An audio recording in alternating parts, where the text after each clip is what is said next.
প্রমোদ আগরওয়াল এক দুঁদে বিজনেসম্যান। প্রোমোটারি আর পেট্রোল পাম্পের ব্যবসা করে তার বিষয় আশয় ফুলে ফেঁপে উঠেছে। ঠিক সকাল 8:30 নাগাদ বাড়ি থেকে দুধ সাদা স্করপিওটা করে যখন বের হয়, তখন তার ড্রাইভার মদন ঠিক জানে সাহেব গাড়ি থেকে বেরিয়ে সোজা ওই গলির মোড়ের হনুমান মন্দিরটার সামনে একবার গাড়িটা থামাতে বলবেন। শীত, গ্রীষ্ম, বর্ষা 12 মাস এই নিয়মের কোনো অন্যথা হয় না। হনুমান মন্দিরের সামনে গাড়ি রেখে দ্রুত গাড়ির দরজা খুলে নেমে পায়ের জুতো খুলে প্রমোদ ভক্তি ভরে হনুমানজিকে প্রণাম করে। তারপর সামনে দাঁড়িয়ে থাকা ভিখারিগুলোর হাতে কিছু টাকা তুলে দেয়। শেষে আর একবার ঠাকুরকে প্রণাম করে গাড়িতে এসে বসে। হনুমানজির আশীর্বাদ নিয়ে প্রমোদের গাড়ি হুশ করে সবার সামনে দিয়ে বেরিয়ে যায়। এরপর প্রমোদকে এই এলাকায় আর দেখা যায় না। তার বাড়ি ফিরতে ফিরতে সেই রাত 8টা, 8:30 বেজে যায়। কদিন ধরে অবশ্য একটু আগে ফেরার চেষ্টা করছে, কিন্তু কাজের চাপ এত বেড়ে গেছে যে সময় ম্যানেজ করা ওর পক্ষে খুবই অসুবিধাজনক হয়ে উঠেছে। আজকাল ফিরতে দেরি করলে মাধবী চিন্তা করে বলে প্রমোদের বয়স্কা মা ছেলের উপর একটু রাগারাগি করেন। মাধবী প্রমোদের স্ত্রী। বাড়িতে ভাই, বোন, আত্মীয় স্বজন, আশ্রিত মিলিয়ে জনা 15 লোক থাকলেও প্রমোদ আর মাধবীর এই 12 বছরের বিবাহিত জীবনে কোনো সন্তান ছিল না। রোজ সকালে প্রণাম করার সময় হনুমানজিকে বলতো প্রমোদ, ঠাকুর, এই এত বড় ব্যবসা আমার, কোটি কোটি টাকার সাম্রাজ্য, এ আমি কার হাতে তুলে দিয়ে যাব? একটা কোনো উপায় তুমি করো। বাড়ি ফিরে বউটার করুণ মুখটার দিকে আর তাকানো যাচ্ছে না। প্রমোদের বেশিরভাগ আত্মীয় স্বজন থাকে উত্তরপ্রদেশে, গ্রামের দিকে। বঙ্গে এসে নানাবিধ উপায়ে প্রচুর টাকা পয়সা হওয়াতে তেমন কিছু বলতে না পারলেও প্রমোদ খুব ভালো করে জানে দেশে গায়ে কোনো শুভ অনুষ্ঠান হলে মাধবী তাতে অংশ নিতে পারে না। বিশেষ করে বয়স্কা মহিলারা মাধবীকে বন্ধা বলে প্রচুর কথা শোনায়। বউকে লুকিয়ে চোখের জল ফেলতে প্রমোদ বেশ কয়েকবার দেখেছে। ইদানিং তাই গ্রামের দিকের জ্ঞাতিগোষ্ঠীর কোনো অনুষ্ঠান থাকলে অন্যান্যদের পাঠিয়ে দিলেও বউকে পাঠাতে চায় না। বলে, ও না থাকলে আমার খেয়াল রাখবে কে? তোমরা ঘুরে এসো, কাউকে তো একটা বাড়িতে থাকতে হবে। এরকম বিভিন্ন অজুহাতে মাধবীকে ও এই সমস্ত কথার থেকে আড়াল করতে চায়। প্রমোদ জানে এই কলকাতায় তার বাড়িতে বসে তার স্ত্রীকে উল্টোপাল্টা কথা বলার সাহস কারো হবে না। টাকার জোর অনেক বড় জোর, তবে ঠাকুরের অসীম কৃপায় ভাগ্যদেবী অবশেষে ওদের প্রতি মুখ তুলে চেয়েছেন। 12 বছর পর মাধবী মা হতে চলেছে। একটু বেশি বয়সে সন্তান আসছে, তাই প্রমোদ নিজেও সব সময় তটস্থ হয়ে থাকে। পড়াশোনা বেশি দূর করেনি, কিন্তু একটা জিনিস ও খুব ভালো বুঝে গেছে, সব ব্যাপারে নিজের গাজোয়ারি চলে না। তাই যবে থেকে শুনেছে বউ মা হতে চলেছে, তবে থেকে কোনো আত্মীয় স্বজনের উপদেশ কানেই তোলেনি। ডাক্তার ব্যানার্জিকে গিয়ে পরিষ্কার বলে দিয়েছিল, যত টাকা লাগে আপনি নেবেন, কিন্তু আমার বউ আর বাচ্চার যেন কোনো ক্ষতি না হয়, সে বিষয়ে আপনাকে পুরো খেয়াল রাখতে হবে। আপনি যা বলবেন আমি তাই করব, কারোর কথা শুনব না, শুধু আপনার কথা মতোই চলব। কিন্তু আপনি দেখবেন আমার বউ বাচ্চা যেন বহাল তবিয়েতে থাকে। এত বছর পরে জীবনে আসতে চলা খুশি আমি যেন কোনোভাবে না হারাই। মাধবী আর তার মা এই নিয়ে খুব খুশি হলেও ভেতরে ভেতরে অজানা আশঙ্কায় গুটিয়ে থাকে। মাধবীর বয়স 42 হতে চলেছে। এই বয়সে সন্তান হওয়া কিছুটা ঝুঁকির ব্যাপার বইকি, ডাক্তার ব্যানার্জি অবশ্য বলেছিলেন, এমনিতে মাধবী ঠিকই আছে, তবে প্রেশারটা বড্ড বেশি। দিনে 2টো করে প্রেশারের ওষুধ খেয়েও মাধবীর প্রেশার ঠিক নিয়ন্ত্রণে থাকছে না। এর মধ্যে যদি আবার প্রমোদকে নিয়ে চিন্তা করে তাহলে বিপদ হয়ে যেতে পারে। তাই সন্ধ্যের পর থেকে প্রমোদ ঘন ঘন বউকে ফোন করতে থাকে, ভরসা দেয়, বলে আর কিছুক্ষণের মধ্যেই বাড়ি চলে আসছি, চিন্তা করো না। সেদিন বাড়ি ফেরার সময় মন্দিরের পাশের দোকানটা থেকে রাবড়ি কেনার জন্য মদনকে মিষ্টির দোকানে পাঠিয়েছিল। তখনই হঠাৎ চোখে পড়ে মন্দিরের বাইরে যে পার্কটা আছে তার পাশে বসে থাকা নুড়ি পাগলি আর তার মার ওপরে। নুড়ি পার্কের গেট ধরে নিজের মনে কথা বলতে বলতে হাতে একটা খড় তুলে চিবুচ্ছে, আর ওর মা পার্কের বাইরের জলের কলটা থেকে বোতলে জল ভরছে। দৃশ্যটা এইটুকু হলে প্রমোদের চোখে স্বাভাবিক লাগতো। এই মা মেয়ে ওদের এখানে মাস 4 হলো আছে, কিন্তু ওর চোখে পড়ল নুড়ির পেট অস্বাভাবিক রকম ফোলা। প্রমোটার হলেও প্রমোদ দান করতে ভালোবাসে। এর আগেও পাগলির মাকে ডেকে হাতে 200-500 টাকা দিয়েছে। সেদিন কিছুটা কৌতূহলবশতই গাড়ির কাজ নামিয়ে হাত নেড়ে বয়স্ক মানুষটাকে গাড়ির কাছে ডাকলো। তারপর পকেট থেকে 500 টাকার 2টো নোট বের করে হাতে দিয়ে বলল, মেয়ের এমন হলো কি করে? কি বলবো বাবু, মাস কয়েক আগে একদিন রাতে মা মেয়ে শুয়েছিলাম। তখন আমরা এই পার্কে থাকতাম না, শোভাবাজারের দিকে একটা বাড়ির তলায় দুজনে থাকতাম। মাঝরাতে ঘুম ভেঙে উঠে দেখি নুড়ি পাশে নেই। এদিক ওদিক খুঁজতে খুঁজতে প্রায় শেষ রাতের দিকে মেয়েকে পেয়েছিলাম। ডাস্টবিনের পাশে মেয়েটাকে গাড়ি থেকে ধাক্কা মেরে ফেলে দিয়ে একটা বড় কালো গাড়ি হুশ করে বেরিয়ে গেছিল। কাউকে কিচ্ছু বলিনি, আর কাকি বা কি বলবো। তবে সেই রাতের পর থেকে ওই বাড়ির তলায় থাকা বন্ধ করে দিলাম। এই এলাকা ছেড়ে আরও 2-4টে জায়গা ঘোরার পর তারপর এই পার্কে এসে বাসা বেঁধেছি। সেই রাতে ওই গাড়িতেই কেউ আমার পাগলি মেয়েটার সর্বনাশ করেছিল গো বাবু। আর এখন তো বুঝতেই পারছো, পেটে বাচ্চা এসে গেছে। কি যে করব, একে তো মেয়েটা মাথার ঠিক নেই, তার উপর আরও একজন যদি আসে, কোথা থেকে মানুষ করব, তাকে কি খাওয়াবো কিচ্ছু জানি না। প্রমোদ বুড়ির হাতে আরও একটা 500 টাকার নোট তুলে দেয়, বলে যদি কিছু দরকার লাগে আমায় বলো। বুড়ি হাতে টাকা নিয়ে প্রমোদকে নমস্কার করে গাড়ির সামনে থেকে সরে যায়। এরপর থেকে যাওয়া আসার পথে প্রমোদ খেয়াল করত পাগলিটা কখনো মন্দিরের সিঁড়িতে এসে বসেছে, কখনো তার মা তার মাথায় তেল লাগিয়ে চুল বেঁধে দিচ্ছে। প্রমোদ মাধবীকে নুড়ির কথা বলেছে। অবাক বিস্ময়ে মাধবী বলেছে, মানুষের কি রুচি বলো, একটা মেয়ে যার মাথার ঠিক নেই তাকে তুলে নিয়ে গিয়ে তার উপর এরকম অত্যাচার করতে একটু প্রাণে লাগে না গো। ওরা হাত পাওয়ালা জীব মাত্র মাধবী, মানুষ নয়। মানুষের মতো দেখতে হলেই কি আর তাকে মানুষ বলা যায়? পরের দিন রাতে প্রমোদ শুনেছে মাধবী বাড়ির কাজের মেয়েকে দিয়ে ওর 2টো পুরনো নাইটি, কম্বল আর কিছু খাবার দাবার, ফল নুড়ি আর নুড়ির মাকে দিয়ে এসেছে। রাতে রুটি আর চিকেন কষা খেতে খেতে মাধবীর দিকে তাকিয়ে প্রমোদ ভেবেছে বউটার মনটা পেটে বাচ্চা আসার পর থেকে একটু বেশি নরম হয়ে গেছে। কদিন পরে মাঝরাতে হঠাৎ মাধবীর ধাক্কায় প্রমোদের ঘুম ভেঙে যায়।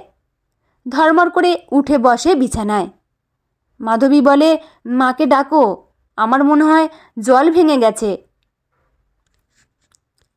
এতক্ষণে প্রমোদের নজর পড়ে বিছানার উপর। কদিন ধরে 2টো ওষুধ খাওয়ার পরেও মাধবীর প্রেসার নিয়ন্ত্রণে থাকছিল না। ডাক্তার ব্যানার্জি বারবার করে বলেছিল এমনটা হতে পারে। বাড়ির অন্য লোকজনকে ডেকে থেকে তুলে দিয়ে প্রমোদ ফোন নিয়ে তাড়াতাড়ি ব্যানার্জির নাম্বারটা ডায়াল করে।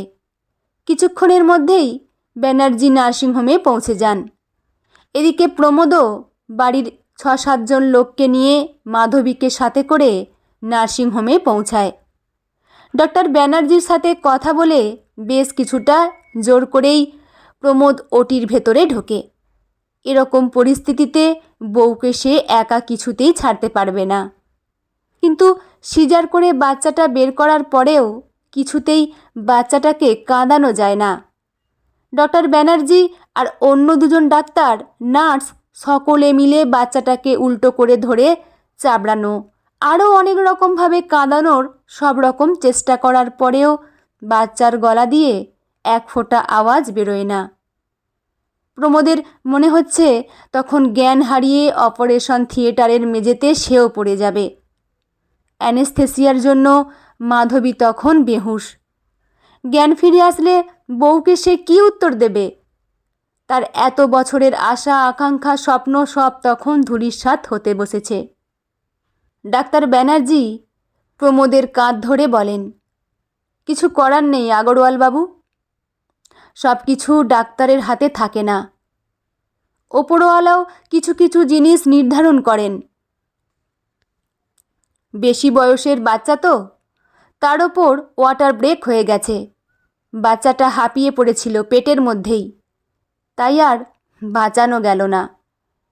প্রমোদের মাথায় আকাশ ভেঙে পড়ে। ডাক্তারকে বলে, আপনাকে কোনো একটা ব্যবস্থা করতেই হবে। জ্ঞান ফিরে এসে মাধবী যদি বাচ্চা না পায়, ওকেও আর বাঁচানো যাবে না। ওটির মধ্যে তখন পিন ড্রপ সাইলেন্স। আমি কি করতে পারি আগরওয়াল সাহেব? আমার হাতে তো কিছু নেই। আমি জানি না ডাক্তার, একটা বাচ্চা আমার চাই। বাইরে আমার বাড়ির লোকজন সব অপেক্ষা করছে। আমি কি উত্তর দেব সবাইকে? যেটা সত্যি সেটাই বলুন সবাইকে। সত্য যতই ভয়ঙ্কর হোক, যতই শক্ত হোক, তাকে মেনে নেওয়া ছাড়া তো কোনো উপায় থাকে না। মাথার চুল দুহাতে খামচে ধরে প্রমোদ। সত্যিই কি কিচ্ছু করার নেই? তার এত বড় সাম্রাজ্য উত্তরসূরি ছাড়াই থেকে যাবে? হঠাৎ বিদ্যুৎ ঝলকের মতো মাথায় আসে একটা অন্য চিন্তা। ডাক্তারকে বলে, বাইরে বেরিয়ে আপনি আমার আত্মীয় স্বজনকে বলবেন বাচ্চার অবস্থা একটু ক্রিটিক্যাল হওয়ার জন্য আপনি এখান থেকে ওকে গ্রিন ভিউ নার্সিংহোমে পাঠিয়ে দিয়েছেন। এটা বলে কি উপকার হবে? অবাক চোখে ডক্টর ব্যানার্জি তাকান আগরওয়ালের দিকে। আপনি এটুকু বলুন, বাকিটা আমি দেখছি। আগরওয়ালদের বাড়ির সকলে সেটাই জানল। সবাই গ্রিন ভিউ নার্সিংহোমের বাইরে ভিড় করে বাচ্চাটার দ্রুত শারীরিক সুস্থতার জন্য ঈশ্বরের কাছে প্রার্থনা করতে লাগলো। কারণ প্রমোদের কড়া নির্দেশ আছে, ভিতরে যেন কেউ ঢোকার চেষ্টা না করে। এদিকে ধীরে ধীরে কিছুক্ষণ পরে মাধবীর জ্ঞান ফিরে আসলো। প্রমোদ ওর মাথায় হাত বুলিয়ে বলে, তেমন কিছু হয়নি বউ, বাচ্চাটার শ্বাস নিতে একটু অসুবিধে হচ্ছে। এখানকার সিস্টেমের উপর ভরসা না করে আমি ওকে গ্রিন ভিউতে রেখেছি।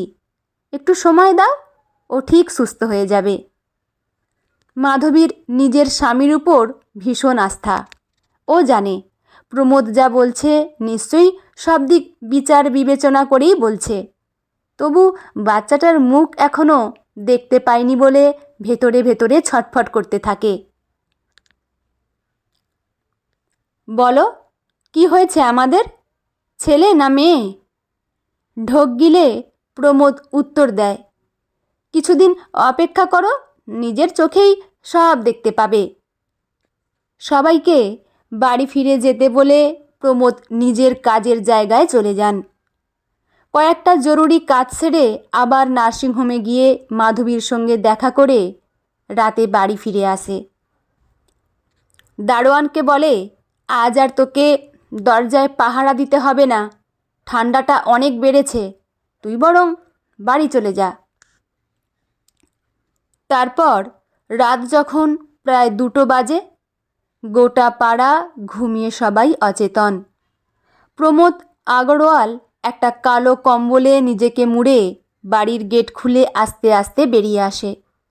তারপর চলে যায় হনুমান মন্দিরের পাশের পার্কটার কাছে।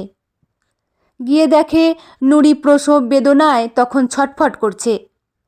অত রাতে প্রমোদকে আসতে দেখে নুড়ির মা হকচকিয়ে যায়। আপনি এত রাতে বাবু? আপনাকে মনে হয় হনুমানজি পাঠিয়েছেন। দেখেন না মেয়েটার কি হাল। এখন এই ঠান্ডার রাতে আমি একে সামলাই কি করে? সমস্ত সংকট ছেড়ে প্রমোদ নুড়ির মার হাত দুটো জড়িয়ে ধরে। আমাকে বাঁচাও বুড়িমা। কি হয়েছে বাবু আপনার? আজ সকালে আমার বউ বাচ্চার জন্ম দিয়েছে, কিন্তু সে বাচ্চা মায়ের পেটেই শেষ হয়ে গেছে।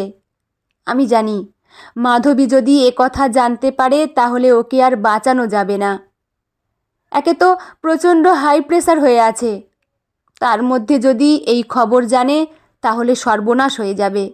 আমি গোটা পৃথিবীতে একদম একা হয়ে যাব বুড়িমা। মাধবী ছাড়া আমার আর কে আছে বলো? নুড়ির মা প্রমোদের দিকে তাকিয়ে থাকে। ওদিকে পাশে নুড়ি ব্যথায় বেঁকে যাচ্ছে। সেদিকে তাকিয়ে বয়স্কা মহিলাটি বলে, কি চাও বাবু তুমি আমার কাছে? আমি হয়তো কিছুটা বুঝতে পারছি। প্রমোদ আগরওয়াল মাথা নিচু করে থাকে। তুমি আমার পাগলি মেয়ের গর্ভে থাকা বাচ্চাটা নিতে এসেছো তাই না? এই মুহূর্তে এটা ছাড়া আমার মাথায় আর কিছু আসেনি বুড়িমা। কিন্তু একই সঙ্গে আবার ভাবছি কার না কার বাচ্চা। হাজার হোক, যে মানুষটার জন্য তোমার মেয়ের পেটে বাচ্চাটা এসেছিল সে তো আর ভালো মানুষ নয়। বাচ্চা তো নরম মাটির তাল বাবু, তাকে তুমি যেভাবে গড়বে সে সেভাবেই মানুষ হবে। সীতামাকেও তো শুনেছি জনক রাজা জমিতে হাল দেওয়ার সময় পেয়েছিল। প্রমোদ বুড়ির দিকে তাকিয়ে বলে, তাহলে এক কাজ করছি, আমি তোমাদের দুজনকে নিয়ে নার্সিংহোমে চলে যাই। ওখানে নুড়ির বাচ্চাটা হোক, তারপর ওখান থেকে তোমরা অন্য কোথাও চলে যাবে। আমি তোমাদের থাকার খাওয়া পড়ার সারা জীবনের দায়িত্ব নিলাম।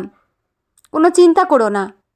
আমি এক কথার মানুষ, আমার কথার নড়চড় হয় না। সেই ভালো বাবু, বাচ্চাটাও একটা ভালো জীবন পাবে। আমিও এই দায় থেকে মুক্ত হতে পারবো। আর এটা ভেবেও শান্তি পাবো যে বাচ্চাটা ভালোভাবে মানুষ হচ্ছে। আর তুমি আর তোমার বউও জীবনে বাঁচার মানে খুঁজে পাবে। আর দেরি না করে প্রমোদ নিজেই গাড়ি ড্রাইভ করে নুড়িকে নিয়ে নার্সিংহোমে পৌঁছে যায়। ডক্টর ব্যানার্জির হাতেই নুড়ির দুটো যমজ সন্তান জন্মায়। সবাই অবাক হয়ে দেখে, চূড়ান্ত অবহেলার মধ্যে থাকা সত্ত্বেও নুড়ির বাচ্চা দুটোই বেশ সুন্দর এবং যথেষ্ট ভালো ওজন হয়েছে তাদের। প্রমোদ নুড়ির মাকে বলে, বাচ্চাগুলোর মুখ দেখবেন না একবার? না বাবু, যা আমার নয় তার উপর মায়া বাড়িয়ে করবোটা কি? আর আমার মেয়ের তো কোনো বোধশক্তিই নেই। তোমার নয় কেন বুড়িমা? আসলে তো ওরা তোমার মেয়েরই গর্ভের সন্তান। তোমার তো একটা অধিকার থেকেই যায়। শুধু জন্ম দিলে বা কাউকে ভালোবাসলে তার ওপর অধিকার ফলানো যায় না বাবু, দায়িত্ব নিতে হয় তার। বাচ্চা দুটোর দায়িত্ব নেয়ার ক্ষমতা আমার আর আমার মেয়ের নেই, তাই কোনো মায়া বা অধিকারও যেন কোনো দিন না জন্মায়। সবার চোখের আড়ালে নুড়ির মা মেয়েকে নিয়ে নার্সিংহোমের 3তলার একটা কেবিনে থাকে। প্রমোদ আগরওয়াল বৃন্দাবনে এক আশ্রমের সাথে কথা বলে ওদের আজীবন সেখানে থাকার ব্যবস্থা করে দেবে আগে থেকেই মনস্থির করেছিল। পরের দিন সকালে মাধবীর কেবিনে ঢুকে মাধবীর কপালে হাত বোলাতে থাকে প্রমোদ। তুমি এই সময় এখানে? আমাদের বাচ্চারা এখন ভালো আছে, তাদের নিয়ে এসেছি। তাই দেখি আমি। মাধবীর চোখ চকচক করে ওঠে। বাইরে বেরিয়ে ডক্টর ব্যানার্জি আর প্রমোদ দুজনে কোলে দুটো বাচ্চাকে নিয়ে কেবিনে ঢোকেন। ততক্ষণে বাড়ির লোকজনও খবর পেয়ে এসে হাজির হয়েছে। প্রমোদের মা দুটো বাচ্চা দেখে বিস্ময়ে আনন্দে চিৎকার করে ওঠেন, যমজ বাচ্চা হয়েছে। মাধবীও খুব খুশি। তাও ডক্টর ব্যানার্জিকে বলে, আমার পেটে দুটো বাচ্চা ছিল ডাক্তারবাবু, আমাকে বলেননি তো। ডক্টর ব্যানার্জির দিকে তাকিয়ে প্রমোদ বলে, উনি বলতে চেয়েছিলেন, আমি বলতে বারণ করেছি। যমজ বাচ্চা পেটে আছে শুনলে তুমি আরও বেশি টেনশন করতে, প্রেশারটা আরও বেড়ে যেত, তাতে অনেক ক্ষতি হতে পারত। তাই এটা আমি আর ডাক্তারবাবু দুজনে গোপন রেখেছিলাম। আগরওয়ালদের বাড়িতে খুশির হিল্লোল ওঠে। 12 বছর পরে নাতি নাতনির মুখ একসাথে দেখার জন্য প্রমোদের মা আনন্দে তখন আত্মহারা। ডাক্তার ব্যানার্জির মুখে বাচ্চা দুটোকে এমন সমাদরে আগরওয়ালদের বাড়িতে গ্রহণ করা হয়েছে শুনে আনন্দে নুড়ির মার চোখ দিয়ে জল পড়তে থাকে। ওদিকে জ্ঞান ফিরে আসার পর নুড়ি নিজেকে এমন একটা জায়গায় দেখে অবাক হয়ে মায়ের দিকে তাকায়। নুড়ির মা মেয়ের মাথায় হাত বুলিয়ে বলেন, ভগবানের দয়ায় এ যাত্রা রক্ষা পেলি মা। এবার এখান থেকে বেরিয়ে সোজা শ্যামের চরণে গিয়ে আশ্রয় নেব। আশা করি বাকি জীবনটা মা মেয়ে নিরাপদেই থাকতে পারব। দিন কয়েক পরে ছেলে মেয়েকে বুকে করে তাদের প্রথম ভ্যাকসিন দিতে নিয়ে যাওয়ার সময় মাধবী প্রমোদকে বলে, নুড়ি আর নুড়ির মার কি খবর বলো তো? ওদের আর এখানে দেখতে পাই না যে। জানি না বউ, কটা দিন তোমায় নিয়ে খুব ব্যস্ত ছিলাম তো, এসে দেখছি ওরা এই জায়গা ছেড়ে অন্য কোথাও চলে গেছে। আসলে নুড়িরও ভরা মাছ ছিল তো, তাই চিন্তা হচ্ছে মেয়েটার জন্য। চিন্তা করো না বউ, ঈশ্বর সবার কপালেই কিছু না কিছু লিখে রেখেছেন। সেই লেখা পুরোটা ভালো না হলেও পুরোটা হয়তো খারাপও হয় না। বন্ধুরা, গল্পটি এখানেই সমাপ্ত। আপনাদের কেমন লাগলো অবশ্যই কমেন্ট করে জানাবেন। আর চ্যানেলে নতুন বন্ধু হয়ে থাকলে চ্যানেলটি অবশ্যই সাবস্ক্রাইব করে পাশে থাকবেন। লেখা সঞ্চিতা, পাঠে আমি রিমি। দেখা হচ্ছে পরের কোনো গল্প নিয়ে। ভালো থাকবেন সবাই। ধন্যবাদ।